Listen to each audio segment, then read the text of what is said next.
Did I mute myself? No, I'm on. Okay. How are you this morning? Everybody good? Aren't you glad you've been here today? Aren't you glad you braved the elements to come out here today? Yeah. Now, here's my question for you. I want you, clapping, cheering, however you want to do it. If you are excited about a Chiefs win today, let me hear it. Let me hear you. Okay. If you are pumped up about a Patriots win today, let me hear it. There's one? We got one. All right. Brave soul down here at the front. Okay. If you are ready to watch that Rams win today, let me hear it. Okay. Kind of, okay. If you want and are expecting the Saints to win, give me a who dat real loud right now. Who dat, yeah. Okay, a bunch of you. All right. Okay. So in case, let me ask this. If you couldn't care less about who wins a football game, let me hear it. Okay.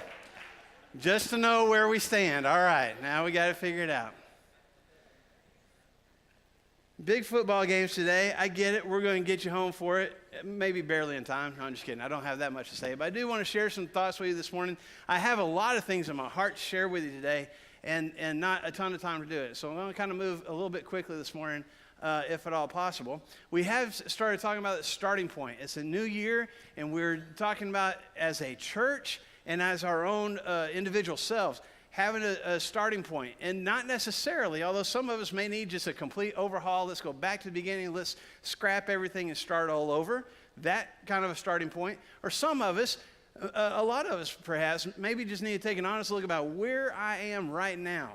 This is where I'm at in my life. This is where I'm at in my faith. This is where I'm at work and with my friendships and my relationships and my marriage and the dynamics in our family and whatever the category is. This is where I am right now. Let this be my new starting point. Where do I go from here? Where do I move forward from? In which direction do I go from where I'm at right now? That's what we started talking about a couple weeks ago, especially, and then last week talking about just our own personal relationship with Jesus.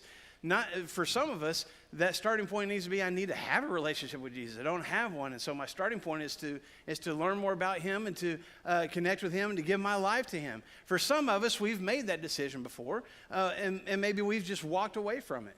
And we need to start, okay, here's where I'm at now, and I want to renew that commitment. I want to renew that connection. And for some of us, we're good. I mean, we're connected with Jesus, and we recognize His presence in our lives. We still want to look at our own faith and our own journey and say, okay, but now where do I go? Where do I go from here? And we talked about that last week. And so if you missed out on that, I would invite you to go to our YouTube channel and find that sermon and learn some things about where to go on our journey with our relationship with Jesus. Today, I want to focus on a little bit of a different starting point for us. It has to do with starting, or I guess restarting, a habit and a mindset of reaching out and connecting and serving with our church. Now, in case you haven't been a part of our church family before, or in case you've been here and just never knew it before, we have a mission at this church. We have a mission statement. And our mission at Flagstone is, because of the grace of Jesus Christ, the Flagstone family exists to reach out, connect, and serve. And that's how we help ourselves remember, okay? So it's a lot of fun. It keeps you awake at least for a few minutes. So the Flagstone family exists, everybody with me now, to reach out, connect, and serve. Okay? We want to reach out of our outside of our comfort zones, outside of these four walls. We want to reach out to people. We want to connect with people. We want to build relationships with people. We want to find out about their lives and see how we can help. We want to serve. We want to meet people's needs. And as a church family, we want to have that expectation that people are going to do that for us as well. That's our mission. That's what it is that we feel like God has called this church family to do. That's why we exist. And out of all that, the reason that we're reaching out and the reason that we're connecting and building relationships and the reason that we're finding ways to serve and to meet people's needs is because of the grace that we've experienced in Jesus Christ. Because of the freedom that we've experienced. Because of the life change that we've experienced. Because nothing has been the same since we gave our lives to Him. That's what we want to do as individuals and as a church. Does that make sense? That's what we feel like we're called to do. Now, the Flagstone family is coming up on our 9th birthday. We planted this church. A lot of us were a part of the Southside Church of Christ over in Rogers, and we planted this church almost 9 years ago. And one of the visions, one of the focuses of that church plant was not to become just another church, just a carbon copy of who we already were. We had a great church family, and it still is a great church family over at Southside, doing lots of good things. And we wanted to take what we were doing there and plant it somewhere else and keep doing that. But at the same time, our leadership and even the folks that came with us when we planted had a mindset that it wasn't just about making just another church building, another Church of Christ church for people to come to. That we wanted to have a focus and a vision for the unchurched. And that almost, I want to be careful about how I use that term. Because if I was to walk up to somebody and go, "Are you churched or unchurched?" That sounds kind of like I'm putting people in categories, and well, if you're not churched, you're not as good as me. And that's not what I mean at all. And so I want you to hear this morning, if and when I use the term unchurched, it's not in a superior way, it's not in a judgmental way. The only comparison part of that is, do you go to church or do you not? I don't think anybody, well, I hope no one in our church family considers ourselves better people than unchurched people. We've got just as many flaws and mistakes and things going on in our lives as unchurched people do. We've just experienced the grace of Jesus to cover those flaws and mistakes, and we're surrounded by a church family that helps us through those. Does that make sense? Okay. So really what we're talking about when we talk about unchurched people, it's just somebody that doesn't go to church. Maybe they never have gone to church anywhere. Maybe they've never been a part of a church family at all. It wasn't part of their upbringing. It wasn't part of their culture. And they just never have. It's never been a priority for them. Or maybe it's someone who, either when they were younger or even more recently, just within the last few years and months, they were a part of a church family. And something happened. Maybe something at the church happened that just kind of rubbed them the wrong way, and they decided not to go there anymore. Maybe something hurtful happened, and they don't want to be a part of church anymore. Or maybe just life happened, and things got busy, and it didn't become a priority for them anymore. And so they kind of faded out of going to church. But when we talk about unchurched people, that's what we're talking about. People who don't go to church on a regular basis. People who can't say, yeah, that's my church family. That is the vision and the focus that this church family started out with. Reaching out to, connecting with, and serving people who don't have a church family already. And what I want us to focus on this morning, as we talk about a starting point, is to be honest as a church and as individuals.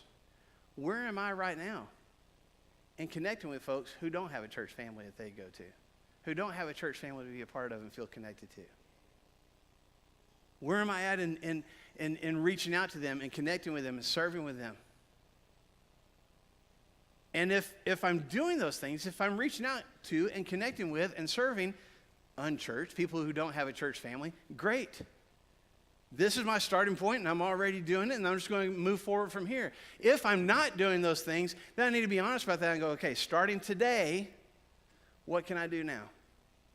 What direction am I going to go from here in connecting with and building relationships with unchurched people, people who don't have a church family already? So I think the first thing that we got to be honest about is just recognizing what is it that keeps me from doing that. I mean, if I'm really honest with myself and I let me go, you know what, I don't reach out very much. I don't invite very much. I don't connect with people who don't belong to my church or who don't go to church at all. Why is that? Now, if we were to answer that question, if I just said, raise your hand and tell me why, we'd have a whole bunch of answers, and they'd all be good. I'm going to give you some that I think are fairly common for a lot of us. But why I don't reach out and build relationships and even invite unchurched people, people who don't have a church family, to come experience what I'm experiencing here. One reason is I don't know any unchurched people. That may be where you're at. I don't know that many. I mean, if you look at your circle of friends, if you look at people that you spend time with, if you look at your own family, if you look at the people who have kids on the same teams that your kids are on and experience the same school activities that your kids do, if you got coworkers that you spend a lot of time with, maybe all the people in your circle, all the people that you spend time with, go to church. They have a church family. It may be this one, it may not be this one, but they go somewhere. They're connected somewhere. I mean, if I asked you to right now, just with your bulletin, with your connection card, if you could write down the names of 3 people that you know right now, not just the names of random people that I think I know. I think her name's Jane and she works in some cubicle across the way, that you actually know. You have conversations with, that you would actually call a friend, a little bit more than an acquaintance. Can you think of 3 people that don't go to church anywhere, that don't have a church family to be a part of? I'm not judging, I'm asking. It'd be hard for me, to be honest with you. Part of it's the job, you know. A lot of the people that I connect with go to church. But I'm confessing to you folks, I don't have that many relationships with unchurched people. And maybe you're the same way.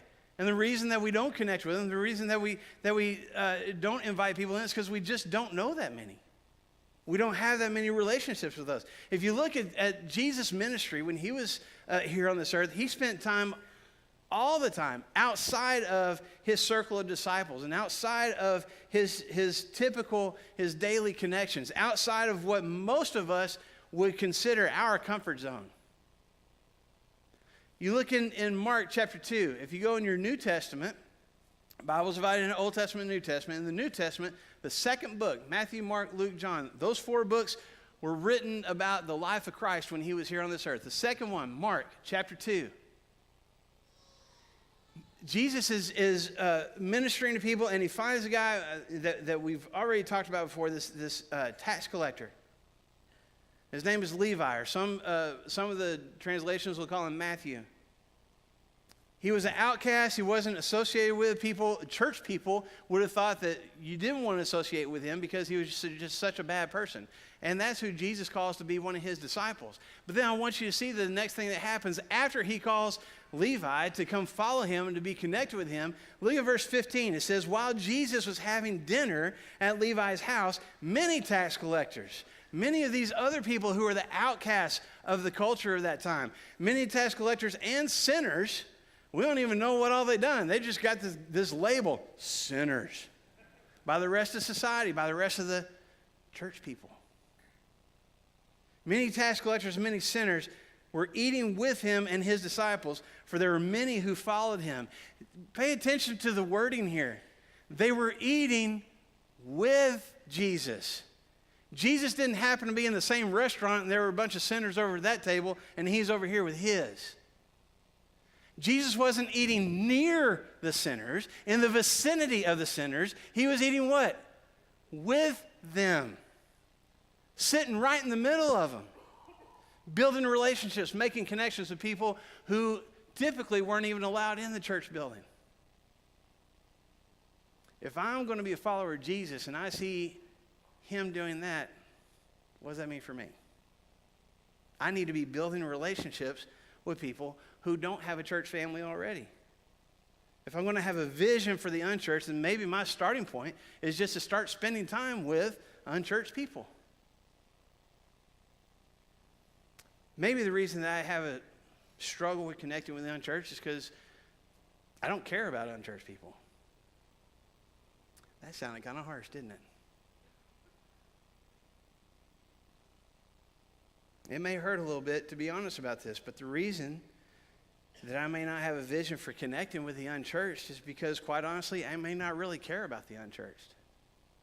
And I may not articulate it that way. I may not walk out of here going, you know what, I don't care about unchurched people. Y'all have a nice day. That may not be the words that come out of my mouth, but my actions demonstrate it. That people who don't have a church family to connect with, people who don't have a relationship with Jesus, are not a priority for me. That's the preacher's job.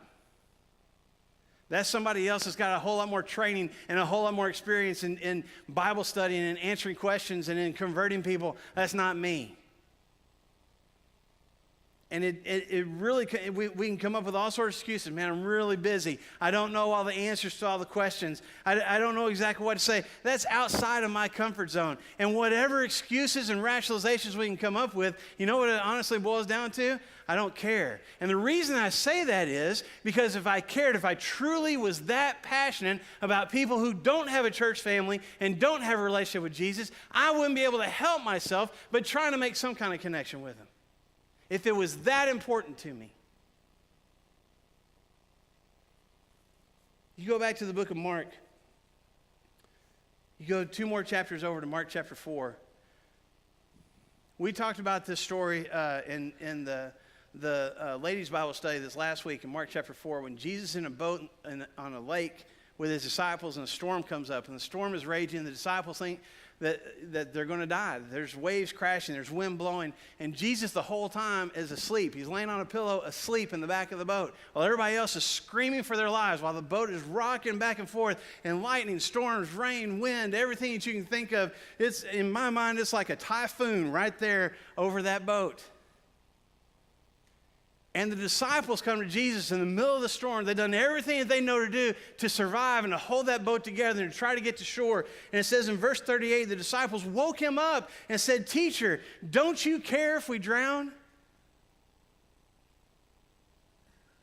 Now, Jesus gets up right after this and says, "Knock it off," and the storm does.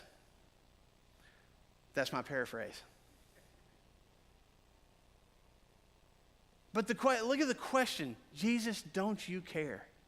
Do you not see what's going on right now? Do you not see how we're swamped and overwhelmed and scared right now?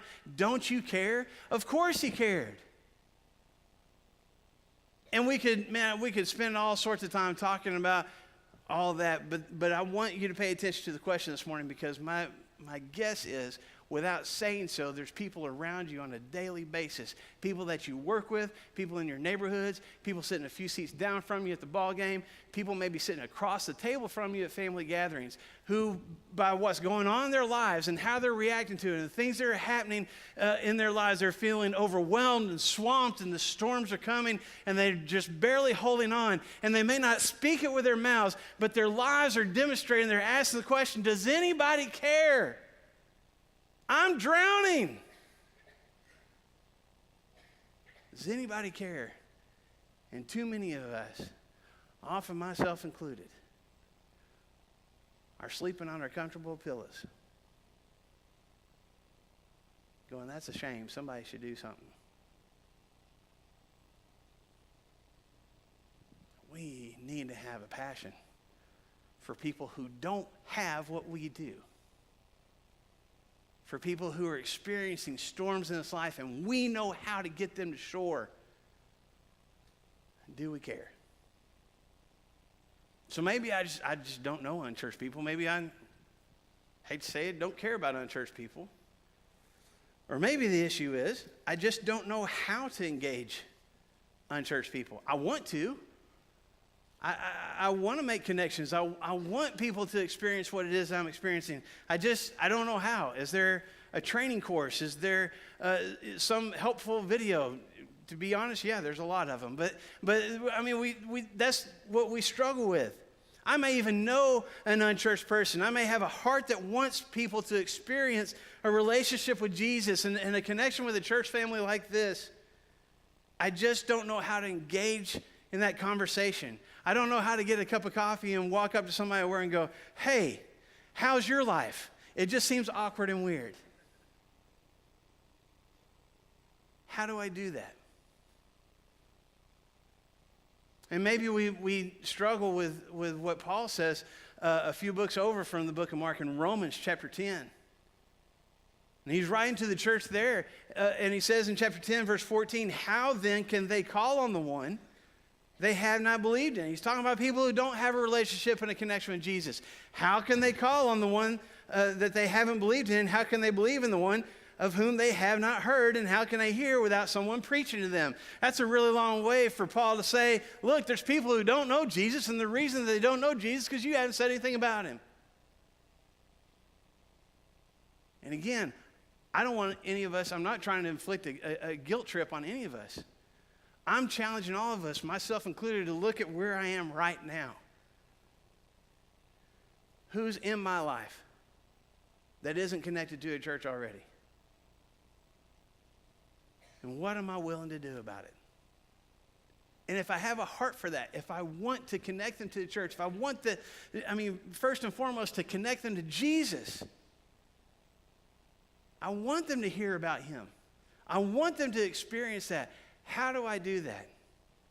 I'm going to give you a crash course that all of us can use as our starting point. This is where we start, okay? 3 key words. You can write them down if you want to. 3 key words that will help each one of us this morning at least get started in connecting with people who don't have a church family already and don't have a relationship with Jesus. The 3 words are know, invest, and invite. Those are our action steps this morning. Know, invest, and invite.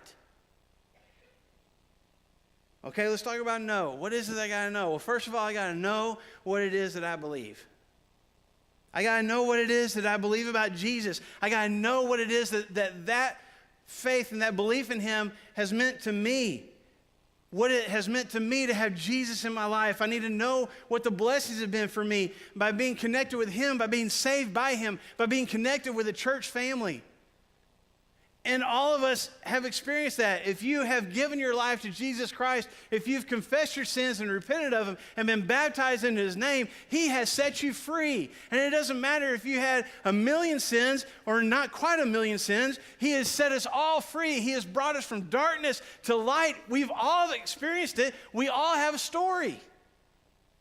Know your story. Know what it is you believe about Jesus. You don't have to have all the answers. You don't have to be able to answer all the questions. What does it mean to you to have Jesus in your life and to be connected with a church that has a connection with him? Do you know that? Know what it is that you believe. The Apostle Paul says in 2 Timothy chapter 1, verse 12, I know whom I believed, and I'm convinced that he is able to guard what I've entrusted him until that day. Paul says, I know, I'm convinced that there is a Lord Jesus Christ, that he saved me from my sins, and that he's coming back for me one day. And I'm going to live for him until that day comes. I know it. I'm convinced of it. We need to know what we believe. We need to be convinced of it. We need to trust in the truth and the power of it. I need to know what I believe. And second, I need to know why I believe it. I believe in the truth of Scripture. I believe that this is accurate, that the things in here are true, that they actually happen, that they actually work. I believe in the reality of my own personal experiences. When I've prayed and God has answered, when I've prayed and God gave me a different answer than what I wanted, when I've trusted in God, when I've followed his direction, all those different experiences have helped to shape me into knowing why I believe, not just what, but why I believe it. Maybe, I don't know, maybe you've experienced the healing of a broken marriage. Maybe you've experienced freedom from addiction. Maybe there was hurt, maybe even abuse in your past, and God not only rescued you from it, but healed you from it. Maybe there's resentment that you've been able to let go of. Maybe there's habits and attitudes and gossip and things like that you've been able to be set free from because of Jesus. Maybe you have just recognized your own self-worth and how valuable you are to God and how valuable you are to this church and the people who love you and care about you, and it's made a difference in your life. Maybe you've been able to let go of anger. Maybe you've gotten a hold of your finances because God has set you free from selfishness and from overspending. And whatever it is, whatever those things that have happened to me, I need to know, I need to understand that's why I believe what I believe. Not just to know the facts, but to know why I believe them. Again, going back to the Apostle Paul. We were in 2 Timothy a minute ago. Back up one book to 1 Timothy. In chapter 1 and verse 15, the Apostle Paul says, here's a trustworthy saying. Here's something you can hang your hat on. Here's something that you can rely on. Christ Jesus came into the world to save sinners. Paul goes on to say, of whom I am the worst. That's not a contest. But Paul could probably stand next to some of us and go, really? That's all you've done? Look at all the things I've done in my life. And we would go, oh, man. In his own mind, not in God's mind, in his own mind, Paul considered himself one of the worst sinners of all time. And even with that, he says, you know what? Jesus Christ came into this world for one reason, to save me. Because I was a sinner.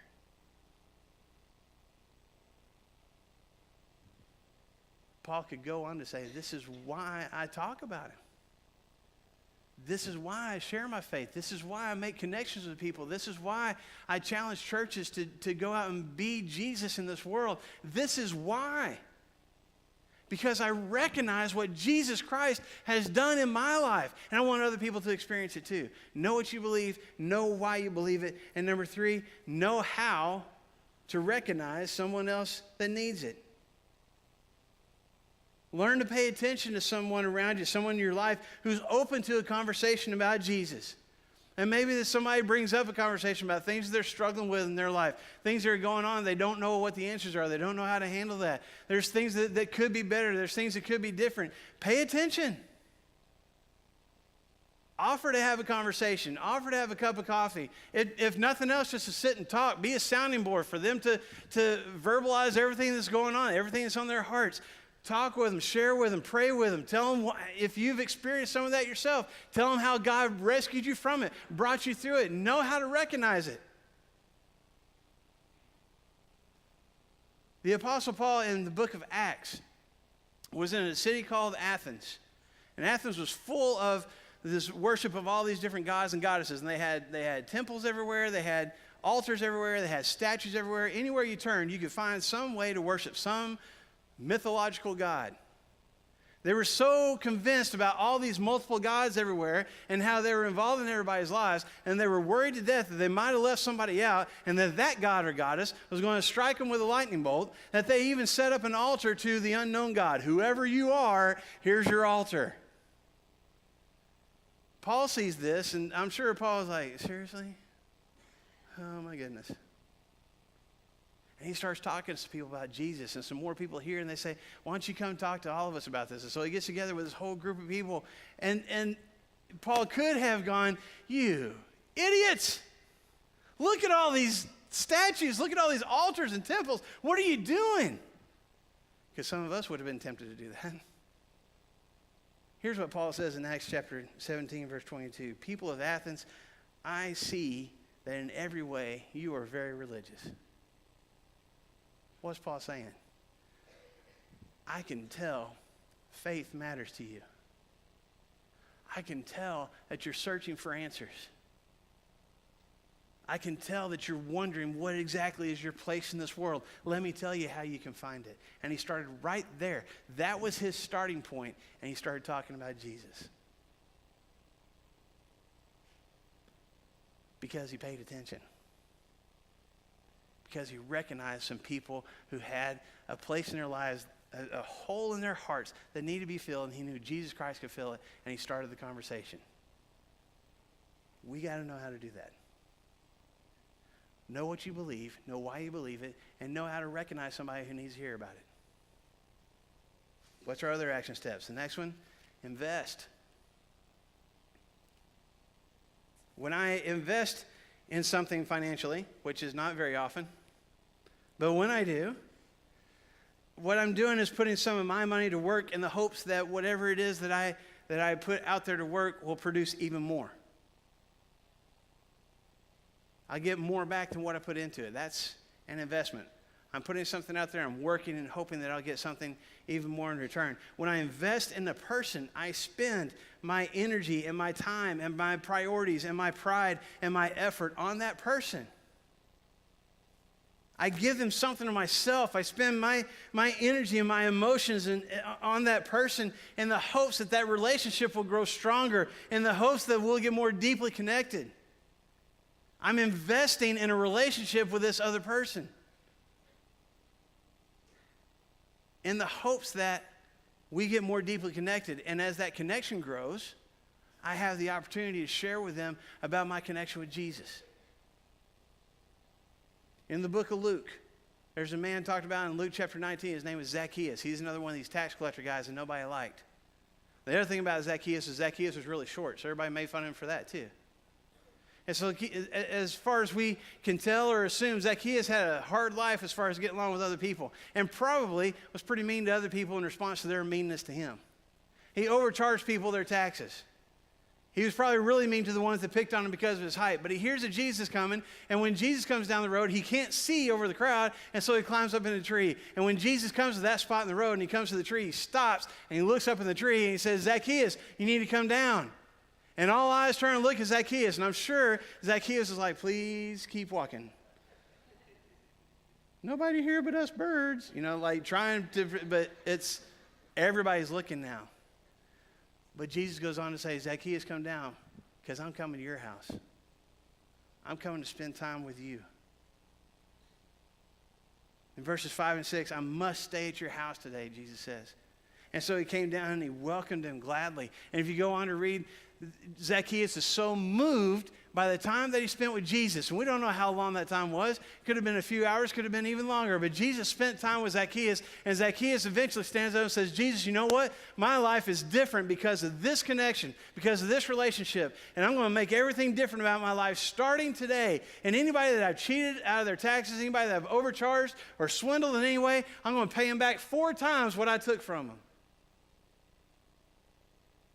And it all started because Jesus said, I want to spend time with you. It all started because Jesus invested in Zacchaeus. And that investment produced a whole lot more than what most people would expect. Jesus took the time to invest in him, and it changed his life. And I believe, I'm convinced that if I start investing in people who don't have a church family and don't have a relationship with Jesus, lives will be changed because of it. Not because I'm trying to manipulate them into anything, and not out of insincerity and getting to put tally marks in, yep, got that one, yep, got that one. That's not what I'm talking about. I'm talking about building relationships with people who don't have people normally building relationships with them. Investing in other people because of what I've experienced by having someone invest in me.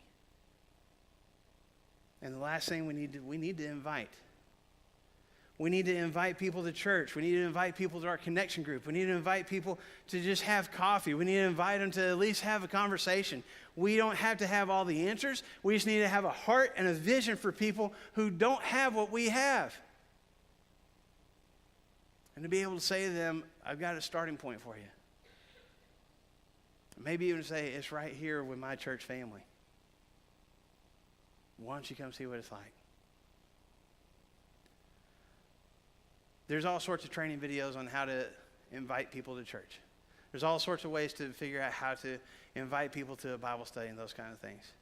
I showed you this video, it's probably been 5 or 6 years ago, and I thought I'd show it again because we're talking about investing in people and inviting them to experience what we've experienced. So we'll show this real quick, and then I'll wrap up this morning.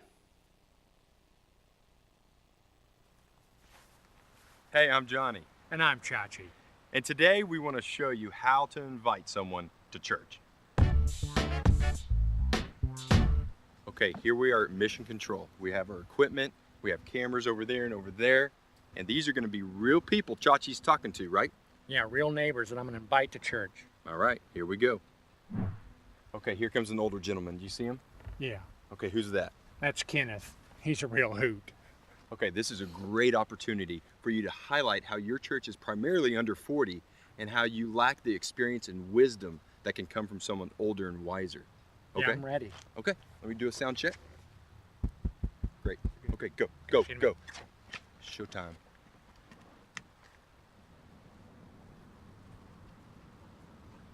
Oh, hey, Kenneth. Can I ask you a question? It's Carl. Yeah, that's what I thought it was. I was going to ask you to come to church with me sometime because there's no one like you at my church.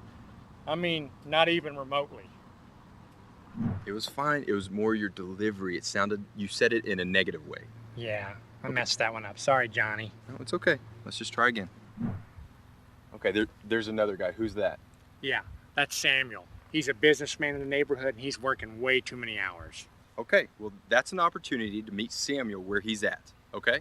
Chachi, when you speak to him, make sure he knows that church is like an oasis compared to the daily grind of the office. Okay, it's nothing like work. Nothing like work. You got it? Yeah, I got it. I got Okay. it. I'm ready. Sound check. Okay, I'm out Sounds of here. Good. Go, go, go.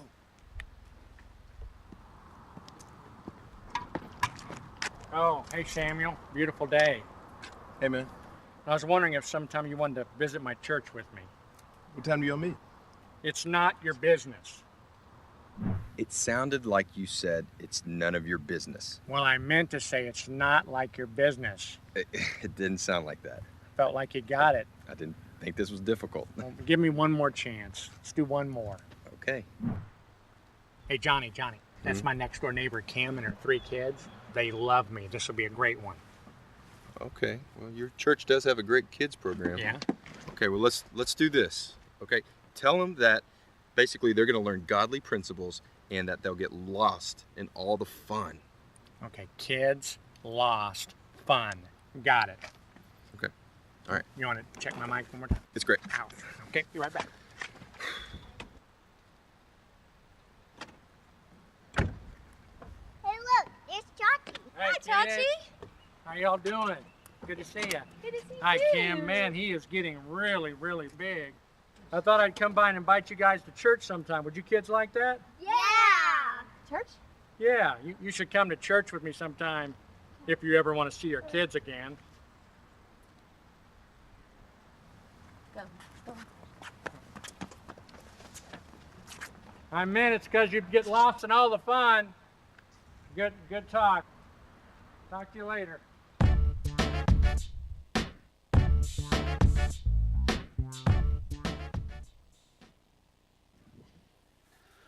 Okay, so it's not always the easiest thing in the world to do. But we need to invite. We need to invite people to Flagstone, invite people to your connection group. Invite people somehow, some way to experience what it is that you've experienced. If you have experienced freedom in Jesus Christ, invite somebody else to experience that. At least invite them to the conversation, to talk about it. Invite people to come experience. If you are blessed by being a part of this church family in some way, invite other people to experience that as well. There's a disciple of Jesus. His name was Philip. And Philip told his buddy Nathaniel, you need to come meet this guy. I think he's the Messiah. I think he's the one that can change our lives. And Nathaniel says, well, where's he from? He's like, well, he's from Nazareth. His name is Jesus. He's from Nazareth. And in verse 46 of John chapter 1, Nathaniel says, Nazareth? Can anything good come from Nazareth? Now, pick the most least like city in your concept, in your mind. It'd be the same kind of thing. Pick whatever town that you were the biggest rivals with in high school. Pick whatever people that as soon as you heard, oh, they're from there. Really? It was beyond Nathaniel's comprehension that anything good could come from Nazareth. Here's why I share that with you. Here's why I point that out. There are people who have nothing to do with Jesus and his church because they don't think anything good can come from it. Because they've either heard or experienced judgment, pain, annoyance, disagreement, whatever it is. And if you even say something about Jesus, if you even say something about church, they're going to be like, church? Can anything good come from church? Look at Philip's response. Just come and see. He's just inviting them to experience it for himself. Philip didn't go into a whole long discussion and PowerPoint presentation of all the reasons why somebody should give their lives to Jesus and all the scriptures prove it and all the reasons why you should be involved in church. Philip said, it has changed my life and I think it can change yours. Why don't you come see? Know what you believe and why you believe it. Know how to recognize somebody who needs to hear about it. Invest in that person and invite them to experience that connection for themselves. And then see what God does with it. But it won't make a bit of difference if we don't have a vision and a focus for people who aren't part of a church family at all. if that's not where our heart is, if that's not where our focus is. And so as I wrap up this morning, I want to offer, first of all, this disclaimer for any of our guests, for any people who are not a part of our church family or any part of a church family, but you chose to be here this morning. I hope that as we have talked about this morning, that you don't feel singled out, that you don't feel judged, that you understand we care about you. And we do care about people who don't have a relationship with Jesus. We love them, and we want to extend grace and mercy and just friendship, relationship with anybody who's willing to experience that for themselves. We want that for you because we've been where you are. We know what it's like to be fumbling in the dark for answers and meaning and purpose, and we found it in Jesus Christ, and we found it in this church, and we want you to experience that too. And I hope that has come through this morning. There's no judgment here. We're all flawed. We're just helping each other get through the flaws and the mistakes and problems of this life together because of the grace that we've experienced in Jesus. And I want you to know more about that. And I want you to experience it for yourself. And if we can help make that happen, we want to. And I'll wrap up with this morning. Several years ago, one of my good friends, Greg Spink, was a counselor at our church camp. And he told the campers at one point, he said, you can imagine your favorite football team. Imagine them practicing all week, getting their game plan together, getting hyped up on the sidelines beforehand, and all the team runs out on the field, and they get in their huddle. They got the play ready. Everybody knows exactly what they're supposed to do. They know what play they're supposed to run, how they're supposed to run it, and they're all ready and ready. Break, and then they all run back over to the sidelines. And then there's a penalty call because delay a game, and they back the ball up a little bit. And then the team runs back out again, and they get in their huddle, and okay, this time, this is the play we're going to run, and this is what we're going to do, and this is your job, and okay, ready, break, and they run back over to the sidelines again. And they keep doing that over and over and over. How successful is that team going to be? They're going to fail miserably. And yet, that's what some of our churches do. We get together and we sing and we pray and we encourage and we challenge each other and we experience forgiveness and grace together. And then we say, okay, let's go out. Let's go out to our workplaces. Let's go out to our schools. Let's go out to our neighborhoods. Let's go out and be the church, be the things that we've learned how to be while we're here together. And then we go running off to the sidelines and we wait until the next Sunday and we come back and do it again. I'm probably the most guilty person of it. But I want to be better. And I want us together to say, here I am today. This is my starting point. From this point forward, I'm going to invest in inviting some people. I'm going to invest in some people. I'm going to invite them to experience what I've experienced because this experience has been amazing. If you don't have a relationship with Jesus, today's the day to fix that. It'll change your life. And you're welcome to come forward when we sing this song in just a minute and say, that's what I want to happen. If you've walked away from a relationship with Jesus, you know what it's like to have your life changed. He welcomes you back. We welcome you back. Experience it again. Your life will never be the same.